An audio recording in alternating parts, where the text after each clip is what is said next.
And with that, a warm welcome to a new episode of Hartwig's Tech World. I'm Hartwig, and with me, as always, is the wonderful Bianca. Hello, everyone. I just quickly made myself a coffee. I hope that's not a problem for the recording. I just need an extra pick-me-up today. On the contrary, that's the perfect cue for our first topic, because your coffee doesn't just wake you up, it might also be slowing down your aging process on a cellular level. Wait, what? My morning vice is suddenly a health cure? You have to explain that. Does this mean I'm literally drinking myself young? In a way, researchers in England have discovered that caffeine activates an ancient energy sensor in our cells called AMPK. Think of the sensor like a fuel gauge in your cells. When energy gets low, it sounds the alarm and starts a protection and conservation program. And it's precisely this program that slows down cellular aging. Okay, a protection program. What happens exactly? One of the most important processes it kicks off is called autophagy. That's basically the cell's recycling center. It starts to break down damaged or old cell parts and reuses the components.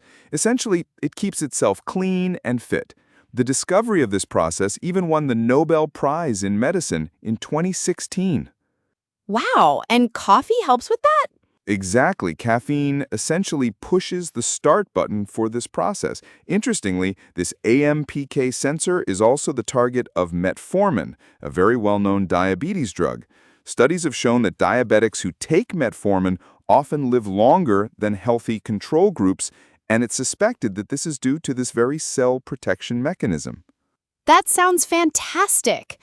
What's the catch? Should I start drinking coffee by the gallon to live forever? That would be nice, but unfortunately we have to hit the brakes. The catch is, the study was only conducted on yeast so far. Even though yeast cells are surprisingly similar to ours, the road from a petri dish to humans is still very long. Plus, it's unclear how much coffee you would need to drink to achieve a measurable effect, and whether that amount would still be healthy. So, it's an exciting discovery, but not an anti-aging guide just yet. Too bad. But it's good to know my coffee might be doing more than I thought. From the fountain of youth in a cup to a source of frustration for gamers, what's new in the world of consoles? Anyone looking forward to the new Nintendo Switch 2 and planning to connect their fancy new USB webcam might be in for a nasty surprise.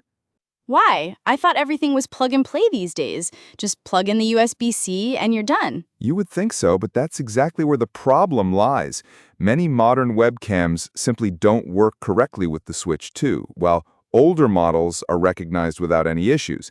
But the mystery seems to be solved now. And what's the reason? It's about how the Switch communicates with the cameras.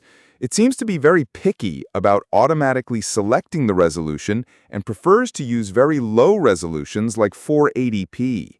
Many modern cameras no longer have this mode properly implemented in their firmware or will only offer it with errors. The result? The camera screen stays black. That's so annoying. And what's the solution? Do I have to buy a special official Nintendo camera now? Nintendo would certainly like that, as their own camera for around €60 works perfectly, of course. But other manufacturers like Elgato and Ugreen are catching up. They are now releasing special firmware updates for their cameras. And those fix the problem? Yes, but in a tricky way. The new firmware basically hides the problematic modes from the Switch and only offers the ones they know will work. So the responsibility currently lies entirely with the camera manufacturers. There's been no update and no statement from Nintendo itself. Typical. From hardware that doesn't talk to each other properly to software that will soon be no longer translated at all, right? A perfect transition. This next topic is for all our listeners who use a Mac with one of Apple's M-series chips. Apple has announced it will soon be retiring a key piece of bridge technology, Rosetta 2. Rosetta? I've heard the name, but I never fully understood what it is. It sounds like the Rosetta Stone that helped decipher hieroglyphics. The analogy is perfect. Imagine that old Macs with Intel processors spoke English. The new Macs with M-series chips, however, speak German. Rosetta 2 was the brilliant simultaneous interpreter that translated all the old English software in real time for the new German chips. This way, almost everything continued to work seamlessly after the transition, without users noticing anything. Ah, I get it. And now this interpreter is getting fired. What does that mean for me? It's heading into a well-deserved retirement. Starting in the fall of 2027 with macOS 28, it's over. Any app that hasn't learned to speak German by then, meaning it hasn't been developed to run natively on the M chips, will simply no longer launch. Oh, how do I find out if I still have any of those old Intel apps on my Mac that will stop working? It's quite easy. You open the System Information app, go to Software on the left, then Applications. There's a column there called Kind. If you sort by that, you'll immediately see which programs are still listed as Intel and which are already Apple Silicon or Universal. And why is Apple doing this already? It's only been 5 years since the transition. They want to finalize the transition. The translation phase is over. Now it's time for native software.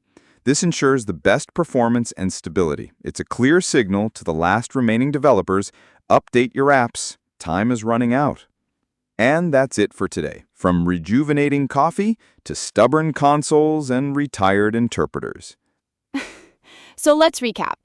My coffee is potentially making me immortal, my camera needs an update to talk to my console, and my Mac is about to kick out old software. Sounds like a completely normal week in tech to me. That's about right, and we hope you had fun listening to us decode this crazy world of tech. Absolutely. And if you did, feel free to leave us a like or a good review and hit that subscribe button. Who knows, maybe it will also activate your AMPK sensor. It's not scientifically proven, but it's worth a shot. On that note, stay curious, have a great week, and until next time. Bye!